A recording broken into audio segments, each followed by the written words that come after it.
एक की कमाई से कुछ होता नहीं, बहुत तकलीफ है। घर का किराया भी मैं दे नहीं सकती, 3 बच्चे इनको पढ़ा नहीं सकती। RCT बैंक ऑफ बड़ौदा ने कंप्यूटर की तालीम दी थी, उसमें हमको लाइसेंस सब फ्री में, यूनिफॉर्म सब बना के दिया फ्री में।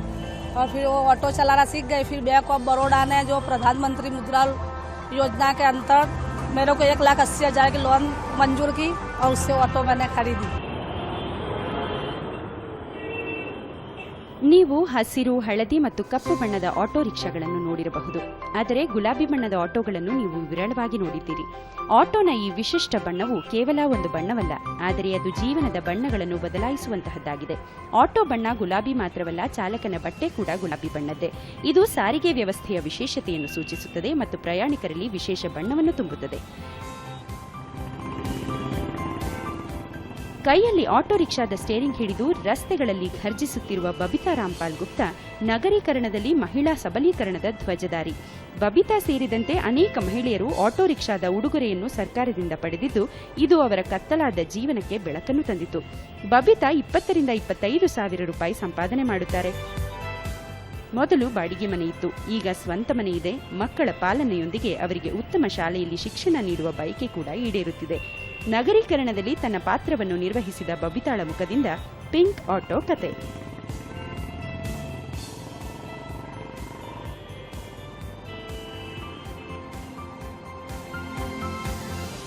ये रिक्शा हमें केंद्र सरकार, राज्य सरकार द्वारा मिली है। पहले हमारी इनकम कंपनी में जाते थे सर, हम काम करते थे, काम में हमें 10-15 हज़ार पगार मिलती थी, जो 10 तारीख 12 तारीख बार बार घुमाया करते थे। हमें पगार भी टाइम पे नहीं मिलता और हम बहुत परेशान रहते थे सर। ये रिक्शा हमें चलाते 4 साल 6 महीना हुआ, जिसमें से कि हमने अपना खुद का घर ले लिया है और हमारी डेली की इनकम एक दिन की कम से कम 1000-1200 रुपये हम कमा लेते हैं। इससे तो हमारी ज़िंदगी पूरी बदल गई है। जहाँ हम एक भाड़ोत्री थे, आज हम खुद के घर वाले बोल सकते हैं और अपने बच्चों को अच्छे स्कूल में पढ़ा सक रहे हैं। हम जो चाहते हैं वो हम कर सकते हैं। हमें इससे बहुत मदद मिली है। ಮಹಿಳೆಯರು ಮನೆಯ ಹೊಸ್ತಿಲನ್ನು ದಾಟಿದಾಗ ಅಥವಾ ಮಹಿಳೆಯರು ತಮ್ಮ ಮನೆಗಳನ್ನು ಬಿಡಲು ಹಿಂಜರಿಯುತ್ತಿದ್ದಾಗ ಬಿಗಿಯಾದ ಕಾವಲು ಇರುತ್ತಿದ್ದ ದಿನಗಳು ಕಳೆದು ಹೋಗಿವೆ. ಈಗ ಸೂರತ್ ಸೇರಿದಂತೆ ಅನೇಕ ನಗರಗಳಲ್ಲಿ ಮಹಿಳೆಯರು ತಡರಾತ್ರಿಯವರೆಗೆ ಆಟೋ ರಿಕ್ಷಾ ಓಡಿಸಿ ನಗರದ ಪ್ರಗತಿಯನ್ನು ಬರೆಯುತ್ತಿದ್ದಾರೆ. पिंक ऑटो हमको जो मिली उससे मुझे बहुत ही राहत मिली है। अभी बच्चों को भी मैं बहुत अच्छे से हम पढ़ा सकते हैं, उनको ट्यूशन भी करवा सकते हैं। हम पहले बड़े के घर में रहते थे, अभी अपना खुद का घर भी ले लिया है और हमारी जो आर्थिक परिस्थिति जो है वो पहले से पिंक ऑटो चलाने से पहले से ज़्यादा बेहतर बन गई है, बहुत अच्छी बन गई है। ಉತ್ತಮ ಆಡಳಿತದ ಒಂದು ಸುಂದರ ನೋಟವನ್ನು ಈ ಭವ್ಯ ಉಪಕ್ರಮದಲ್ಲಿ ಕಾಣಬಹುದು. ನಗರದ ಕಾನೂನು ಮತ್ತು ಸುವ್ಯವಸ್ಥೆ ಉತ್ತಮವಾಗಿದ್ದಾಗ ಮಾತ್ರ ಉತ್ತಮ ಆಡಳಿತ ಜಾರಿಗೆ ಬರುತ್ತದೆ. ಕೆಲವು ಮಹಿಳೆಯರಿಗೆ ಸಾಮಾನ್ಯ ಆಟೋ ರಿಕ್ಷಾದಲ್ಲಿ ಪ್ರಯಾಣಿಸಲು ಅನನುಕೂಲವಾಗಿದೆ. ಆದರೆ ಪಿಂಕ್ ಆಟೋ ರಿಕ್ಷಾ ಸವಾರಿ ಮಾಡಲು ಇಷ್ಟಪಡುವ ಮಹಿಳೆಯರಿಗೆ ಸುರಕ್ಷತೆಯ ದೃಷ್ಟಿಯಿಂದ ಉತ್ತಮ ಆಯ್ಕೆಯಾಗಿದೆ. मैं कॉलेज जाने के लिए घर से निकलती हूँ तो मुझे अच्छा फील नहीं होता है, रिक्शा पकड़ने में बहुत तकलीफ होती है। फिर बाद में मुझे पिंक ऑटो दिखती है, पिंक ऑटो में बैठना मैं ज़्यादा पसंद करती हूँ क्योंकि वो लेडीज़ की होती है और उसमें सारे गर्ल्स बैठे रहते हैं. ರಸ್ತೆಗಳಲ್ಲಿ ಮಹಿಳೆಯರ ಸುರಕ್ಷತೆಯ ಬಗ್ಗೆ ಅನೇಕ ಬಾರಿ ಪ್ರಶ್ನೆಗಳು ಉದ್ಭವಿಸುತ್ತವೆ. ಆದರೆ ಮಹಿಳೆಯರು ಸ್ವತಃ ಆಟೋ ಓಡಿಸುವ ಮೂಲಕ ತಮ್ಮ ಸ್ವಾವಲಂಬನೆಯನ್ನು ತೋರಿಸುತ್ತಿದ್ದಾರೆ. ಇದನ್ನು ದೇಶಕ್ಕೆ ಶುಭ ಸಂಕೇತ ಎಂದು ಪರಿಗಣಿಸಬಹುದು. 20 ವರ್ಷಗಳ ಸೇವೆ, ಸಮರ್ಪಣೆ ಮತ್ತು ಉತ್ತಮ ಆಡಳಿತದ ಸುವರ್ಣ ಪಯಣದಿಂದಾಗಿ ಇದು ಸಾಧ್ಯವಾಗಿದೆ. ಗುಜರಾತ್ನ ಮುಖ್ಯಮಂತ್ರಿಯಿಂದ ದೇಶದ ಪ್ರಧಾನಿಯವರೆಗಿನ ಪಯಣದಲ್ಲಿ ಪಿಎಂ ಮೋದಿ ಅಭಿವೃದ್ಧಿಯ ಬಟ್ಟೆಯನ್ನು ನೇಯ್ದರು. ಅದರ ಸುಂದರ ನೋಟವನ್ನು ಮೊದಲು ನೋಡಿದ್ದು ಗುಜರಾತ್ನ ಅಭಿವೃದ್ಧಿಯ ಮಾದರಿಯಲ್ಲಿ. ಈಗ ಇಡೀ ದೇಶ ಗುಜರಾತ್ನ ಅಭಿವೃದ್ಧಿ ಮಾದರಿಯನ್ನು ಅಳವಡಿಸಿಕೊಂಡು ಹೊಸ ದಾಖಲೆಯನ್ನು ಮಾಡುತ್ತಿದೆ. ಪ್ರಧಾನಿ ನರೇಂದ್ರ ಮೋದಿಯವರು 2014ರಲ್ಲಿ ಭರ್ಜರಿ ಬಹುಮತದೊಂದಿಗೆ ಕೇಂದ್ರದಲ್ಲಿ ಅಧಿಕಾರಕ್ಕೆ ಬಂದ ನಂತರ ಬಡವರ ಕಡೆಗೆ ತಮ್ಮ ಬದ್ಧತೆಯನ್ನು ತೋರಿಸಿದರು.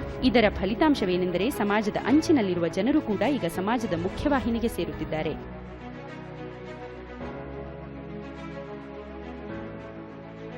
मैं गवर्नमेंट को पूरी तरह से सपोर्ट करती हूँ.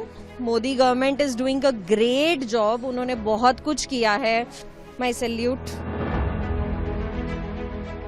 ಒಂದು ನಗರದ ನಿರ್ಮಾಣ ಹಾಗೂ ನೆಲೆಗೊಳ್ಳುವಂತೆ ಮಾಡಲು ಬಡವರ ಹಾಗೂ ಕಾರ್ಮಿಕರ ಬಹಳಷ್ಟು ಶ್ರಮ ಇರುತ್ತದೆ. ಅವರು ಬಹಳಷ್ಟು ಬೆವರು ಸುರಿಸುತ್ತಾರೆ. ಈ ಕೆಲಸಗಾರರು ತಮ್ಮದೇ ಆದ ಪ್ರಪಂಚವನ್ನು ನಿರ್ಮಿಸಿಕೊಳ್ಳಲು ಸಾಧ್ಯವಾಗದೇ ಇರಬಹುದು, ಆದರೆ ಅವರು ಒಂದು ನಗರವನ್ನು ನೆಲೆಗೊಳಿಸುವಲ್ಲಿ ತಮ್ಮ ಇಡೀ ಜೀವನವನ್ನು ಕೊಟ್ಟು ಬಿಡುತ್ತಾರೆ. ಆಗ ಒಂದು ಕನಸಿನ ನಗರ ನಿರ್ಮಾಣವಾಗುತ್ತದೆ. ಆದರೆ ಈಗ ಕಾರ್ಮಿಕರು ಮತ್ತು ಬಡವರ ಬೆವರಿಗೆ ಒಳ್ಳೆಯ ಸಂಭಾವನೆ ಸಿಗುತ್ತಿದೆ. ಅವರು ನಗರೀಕರಣದ ಯುಗಕ್ಕೆ ಸೇರುತ್ತಿದ್ದಾರೆ ಹಾಗೂ ಅವರದೇ ಆದ ಪ್ರಪಂಚವೂ ನೆಲೆಗೊಳ್ಳುತ್ತಿದೆ.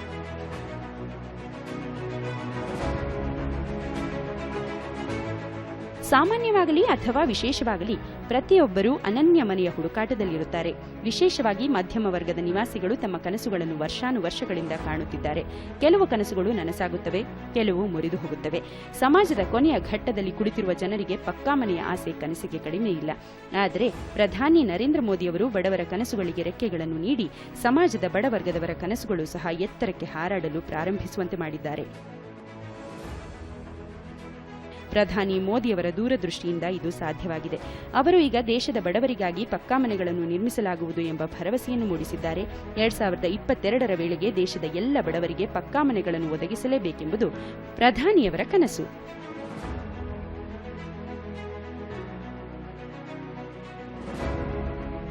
ಸ್ವಾತಂತ್ರ್ಯದ 75ನೇ ವರ್ಷವಾದ 2022ರ ವೇಳೆಗೆ ಪ್ರತಿಯೊಬ್ಬರಿಗೂ ಪಕ್ಕಾ ಮನೆಗಳನ್ನು ಒದಗಿಸುವ ಸರ್ಕಾರದ ಸಂಕಲ್ಪ ಈಗ ಫಲ ನೀಡಿದೆ.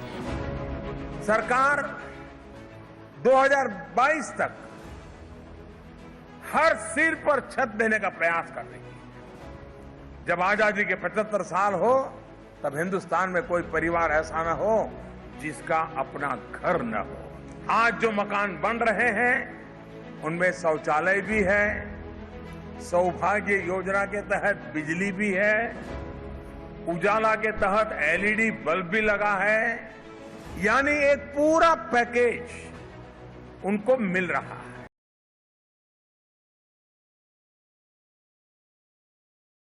तो दे ही रही है. पहले के मुकाबले अब घरों का एरिया भी बढ़ा दिया गया है. ಒಂದು ಅಜ್ಞಾತ ನಗರದಲ್ಲಿ ಅಪರಿಚಿತ ಅತಿಥಿಯ ಆಗಮನವಾದರೆ ಅವರು ಒಳ್ಳೆಯ ರೊಟ್ಟಿ ಹುಡುಕಿಕೊಂಡು ಮೊದಲಿಗೆ ತನಗಾಗಿ ಆಶ್ರಯವನ್ನು ಹುಡುಕುತ್ತಾರೆ. ನಂತರ ಜೀವನೋಪಾಯಕ್ಕಾಗಿ ಓಟ ಆರಂಭ. ವಸತಿ ಆಶ್ರಯವು ಎಂತಹ ಹುಡುಕಾಟವೆಂದರೆ ಇದರಲ್ಲಿ ಸಾಮಾನ್ಯ ಜನರ ಸಂಪೂರ್ಣ ಜೀವನ ಕಳೆದೇ ಹೋಗುತ್ತದೆ. ಆದರೆ ಅವರಿಗೆ ಬೇಕಾದ ಮನೆಯನ್ನು ಅವರು ಪಡೆಯಲು ಸಾಧ್ಯವಾಗುವುದಿಲ್ಲ. ಸಾಮಾನ್ಯ ಜನರ ಕನಸುಗಳಿಗೆ ರೆಕ್ಕೆ ಕಟ್ಟಲು ಪ್ರಧಾನಮಂತ್ರಿ ಆವಾಸ್ ಯೋಜನೆ ಭರವಸೆಯ ಹೊಸ ಕಿರಣವಾಗಿ ಬಂದಿದೆ. ಮೊದಲು ಪ್ರಧಾನಮಂತ್ರಿ ಆವಾಸ್ ಯೋಜನೆಯ ಲಾಭ ಹಳ್ಳಿಗಳ ಜನರಿಗೆ ಲಭ್ಯವಿತ್ತು. ಈಗ ಅದರ ಕಂಪು ನಗರಗಳನ್ನು ತಲುಪಿದೆ.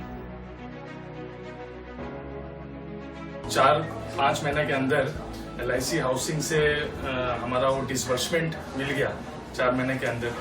और वो डिसबर्समेंट मिलने का विदिन फरवरी मार्च 2019 तक जो है हमारा सब्सिडीज भी क्लियर हो गया.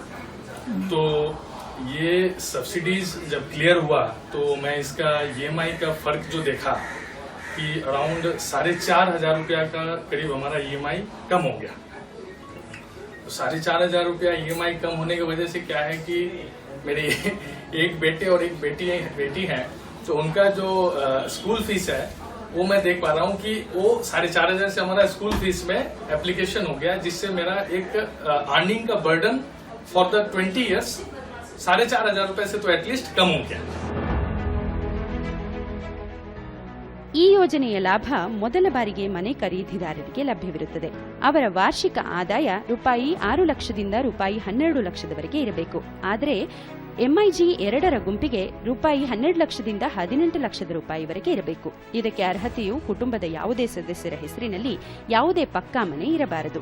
ಬಡ್ಡಿ ಸಬ್ಸಿಡಿ ಬ್ಯಾಂಕ್ ಮೂಲಕ 2,65,000 ರೂಪಾಯಿಗಳನ್ನು ನೇರವಾಗಿ ಫಲಾನುಭವಿಗಳ ಸಾಲದ ಖಾತೆಗಳಿಗೆ ಜಮಾ ಮಾಡಲಾಗುತ್ತದೆ. ಇದರಿಂದಾಗಿ ಗೃಹ ಸಾಲ ಮತ್ತು ಮಾಸಿಕ ಕಂತುಗಳು ಕಡಿಮೆಯಾಗುತ್ತದೆ.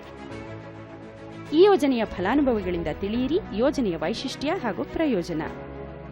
पिछले 2 साल से हम लोग घर लेने के लिए सोच रहे थे. हालांकि मैं एक न्यूली क्वालिफाइड चार्टर्ड अकाउंटेंट, तो फंड का स्टार्टिंग में थोड़ा सा इशू होता है. फिर जाके मुझे एक गवर्नमेंट ऑफ इंडिया के MIG स्कीम के बारे में पता चला, जिसके तहत हमें पता चला कि कुछ स्कीम है गवर्नमेंट की तरफ से कि हमारा कुछ इंटरेस्ट अमाउंट वेव ऑफ हो जाएगा. वैसे तो जब हमने अप्लाई किया था तब पता भी नहीं था. तब हमें एज ऑफ स्टार्ट हमें इसके बारे में कुछ नहीं आइडिया था. बट जब हमने लोन एप्लीकेशन डाली तब हमें बैंक की तरफ से ही पता चला. और एक नॉर्मल सा प्रोसेस था, एक नॉर्मल सा फॉर्म हमसे फिल कराया गया। तो उसके बाद हमने ना कभी बैंक गए ना कभी कुछ पता किया, बस ऑटोमेटिकली कुछ महीनों बाद हमारे अकाउंट से लोन अमाउंट कम हो गया। तो ऑल ऑफ सडन हमें इतनी खुशी मिली एक नॉर्मल मिडिल क्लास के लिए घर में बैठे हुए। ಕೊರೋನಾ ಸಾಂಕ್ರಾಮಿಕದ ಕಾಲದಲ್ಲಿ ಬೀದಿ ಬದಿಗಳಲ್ಲಿ ವ್ಯಾಪಾರ ಮಾಡುವ ಜನರ ಮೇಲೆ ಅತಿದೊಡ್ಡ ಉದ್ಯೋಗ ಬಿಕ್ಕಟ್ಟು ಉಂಟಾಯಿತು. ಹಸಿವಿನ ಸಮಸ್ಯೆ ಅವರ ಮುಂದೆ ಹುಟ್ಟಿಕೊಂಡಿತು.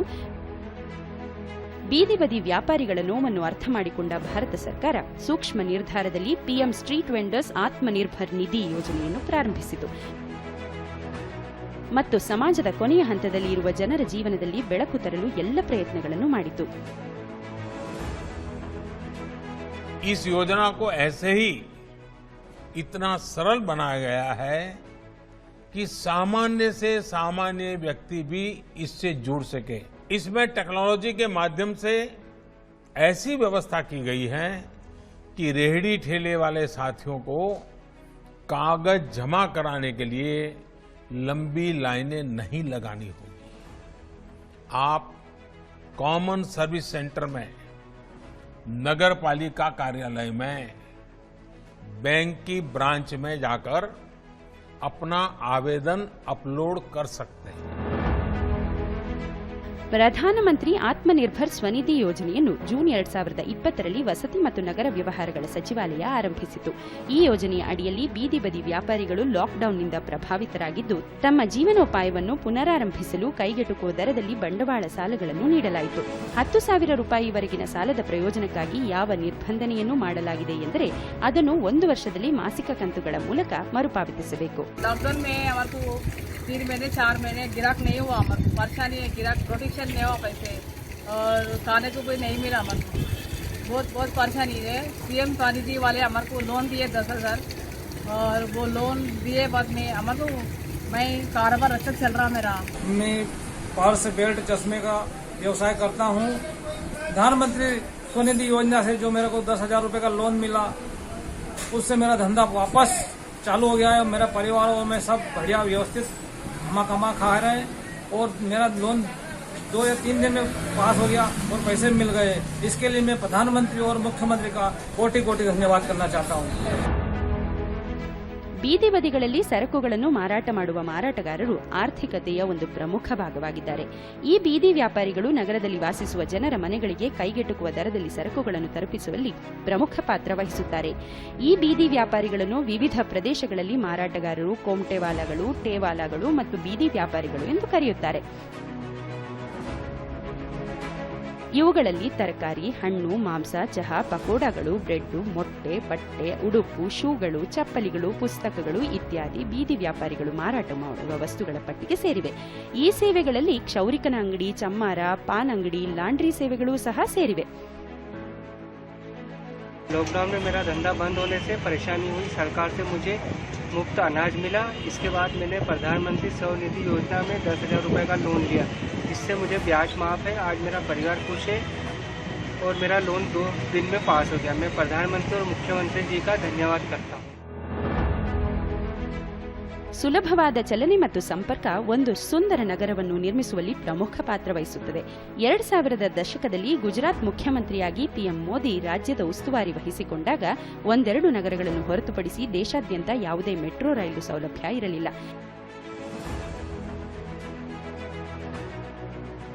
2014ರಲ್ಲಿ ಕೇವಲ 5 ನಗರಗಳಲ್ಲಿ ಮಾತ್ರ ಮೆಟ್ರೋ ರೈಲಿನ ಸೌಲಭ್ಯವಿತ್ತು.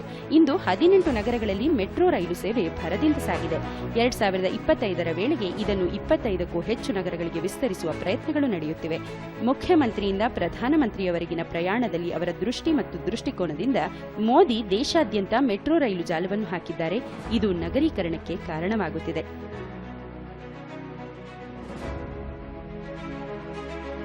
पहले की सरकारों की जो अप्रोच थी,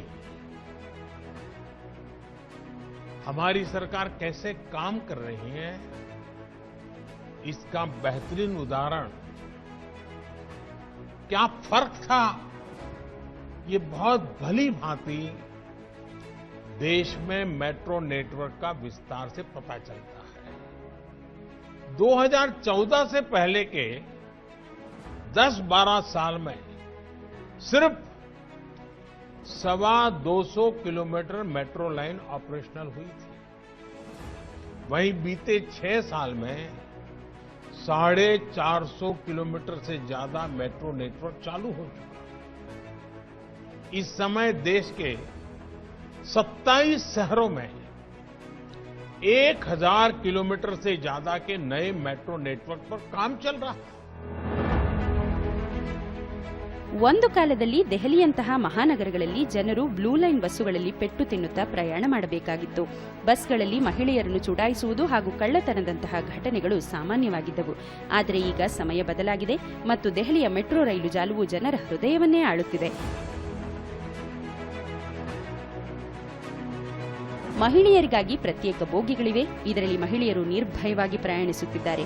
ಎಲ್ಲಿ ಮೆಟ್ರೋ ರೈಲಿಗೆ ಪ್ರವೇಶವಿಲ್ಲವೋ ಅಥವಾ ಮೆಟ್ರೋ ರೈಲು ವಿಸ್ತರಣೆಯ ಪದವನ್ನು ಬರೆಯಲಾಗುವುದಿಲ್ಲವೋ ಅಂತಹ ಯಾವುದೇ ಪ್ರದೇಶವೂ ದೆಹಲಿಯಲ್ಲಿಯೇ ಇಲ್ಲ. मोदी जी जो कर रहे हैं वो हमारे देश के लिए कर रहे हैं और मुझे लगता है कि ये एक सही रास्ता है और जिससे कि सारे लोगों को जो इतना ऑटो जो करना पड़ता है, टैक्सी करना पड़ता है, जो इससे लोग ट्रांसपोर्ट से परेशान होते हैं, तो ये एक सही ऑप्शन होता है मेट्रो का। मोदी जी ने जो इनिशिएटिव लिया है कि हर शहर को थोड़ा मेट्रो देने के लिए जो किया है, बहुत ही सही डिसीजन लिया है, क्योंकि हर शहर में हर बच्चों को वही प्रॉब्लम हो रही है। ट्रैवलिंग की इश्यूज़ हैं, ट्रैफिक इश्यूज़ हैं और सेफ्टी सिक्योरिटी इश्यूज़ हैं। तो ऑब्वियस सी बात है वो एक शहर से तो काम नहीं चलेगा। अगर आपको पूरे इंडिया को अगर आगे बढ़ाना है तो हर शहर में ये चीज़ों को लागू करना पड़ेगा। जिस हिसाब से पहले देखा और अब में काफ़ी चेंजेस है और अच्छी बात है और आगे भी ऐसे ही होना चाहिए। ಇಂದು ಬಿಹಾರ ಮತ್ತು ಉತ್ತರ ಪ್ರದೇಶದಂತಹ ರಾಜ್ಯಗಳಲ್ಲಿ ಮೆಟ್ರೋ ರೈಲು ಹಳಿಗಳನ್ನು ಹಾಕಲಾಗುತ್ತಿದೆ. ದೆಹಲಿ, ಎನ್ಸಿಆರ್ ಸೇರಿದಂತೆ ದೇಶಾದ್ಯಂತ ಮೆಟ್ರೋ ನೆಟ್ವರ್ಕ್ ವೇಗವಾಗಿ ವಿಸ್ತರಿಸುತ್ತಿದೆ.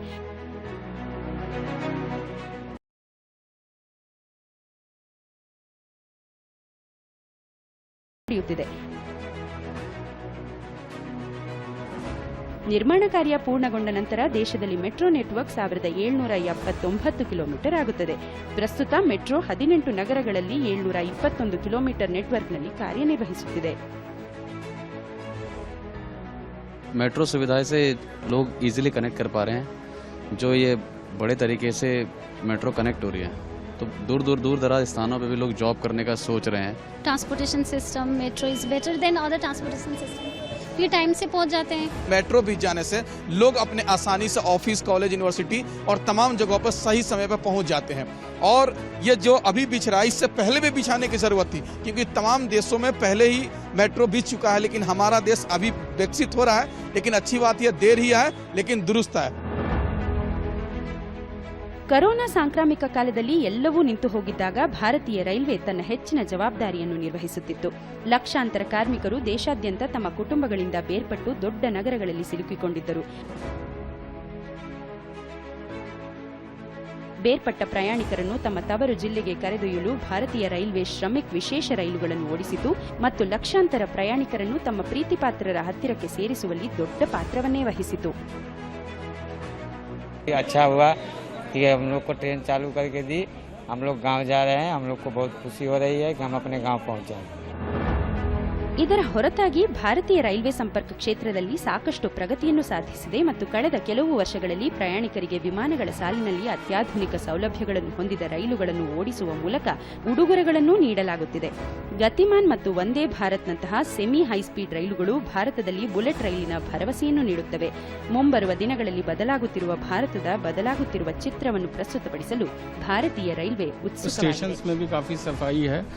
पहले ऐसा नहीं होता था. पहले स्टेशन का हाल बहुत बुरा रहता था, स्पेशली क्लीनलीनेस को लेके, और ट्रेनें भी टाइम पे नहीं चलती थी. अभी जो ये फास्ट ट्रेनें आने से स्पेशली बिजनेस क्लास और जो कॉर्पोरेट सेक्टर के जो रेगुलर ट्रैवलर हैं उनके लिए तो बहुत फ़ायदेमंद है. गवर्नमेंट का प्लान है कि हाई स्पीड की ट्रेनें चलाने की, तो उसमें नई टेक्नोलॉजी के माध्यम से अगर नई ट्रेनें आती हैं, नए टेक्नोलॉजी होते हैं, समय बचता है, तो ये पैसेंजर के लिए और देश के विकास के लिए बेहतर है. इंडिया में बहुत ज़्यादा पॉपुलेशन ट्रेन से ही अलग अलग जगह जाती है, तो अगर हाई स्पीड ट्रेन होगी तो इंडिया में भी लोग फटाफट से दूसरी जगह पहुंच पाएंगे। जैसे पहले ट्रेन डिले बहुत होती थी तो लोगों का बहुत टाइम वेस्ट होता था, इसलिए इंडियन रेलवे उतना बेस्ट नहीं था, बट अब it is coming to compete with the other countries also. Vande Bharat और गतिमान ट्रेन जो है वो फास्ट चलती है, बट बुलेट ट्रेन उससे भी फास्ट है और बेटर है। और जो आज की जनरेशन है वो अब एयरप्लेन में जाने की कोशिश करती है क्योंकि बहुत फास्ट होती है और ट्रेन्स बहुत स्लो होती हैं, तो इसलिए अगर बुलेट ट्रेन्स आ जाएंगी तो बहुत फास्ट चलेंगी जो हैं, तो इसलिए बहुत आगे की जनरेशन उसको प्रेफर करेंगी। अगर वंदे भारत जैसी ट्रेन्स और भी आती हैं, बुलेट ट्रेन्स आती हैं, तो डेफिनेटली हमारा जो इकोनॉमी है उसको भी बहुत फायदा होगा।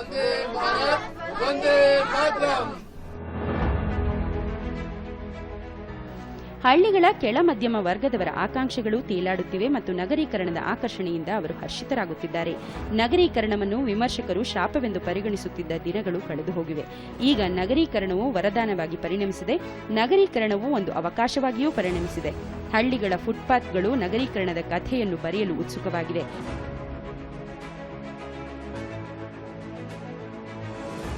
ಹಳ್ಳಿಗಳನ್ನು ತಲುಪುವ ಅಭಿವೃದ್ಧಿಯ ಕಿರಣದ ಮಿಂಚು ಹೆಚ್ಚುತ್ತಿದ್ದರೆ ನಗರದ ಹೊಳಪಿನಿಂದ ಕಣ್ಣುಗಳು ನಿಜವಾಗಿಯೂ ಬೆರಗುಗೊಳ್ಳುತ್ತಿವೆ. ಗುಜರಾತ್ ಮುಖ್ಯಮಂತ್ರಿಯಾಗಿ ಪಿಎಂ ಮೋದಿಯವರು ನಗರೀಕರಣದ ಕನಸು ಕಂಡಿದ್ದಾರೆ. ಆ ಕನಸುಗಳನ್ನು ಪ್ರಧಾನಿಯಾಗಿ ನನಸು ಮಾಡುತ್ತಿದ್ದಾರೆ ಮತ್ತು ದೇಶದ ಸಣ್ಣ ಹಳ್ಳಿಯಿಂದ ದೊಡ್ಡ ನಗರದವರೆಗೆ ಇಡೀ ವ್ಯವಸ್ಥೆಯನ್ನು ಬದಲಾಯಿಸಲಾಗುತ್ತಿದೆ.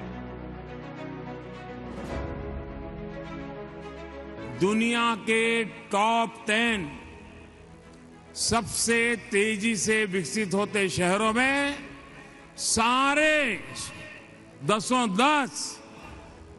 शहर भारत के शहर हैं। यानी देश जितनी तेजी से विकास की गति को पकड़ रहा है उसका एक मजबूत हिस्सा हमारे शहर रहने वाले लोग हैं।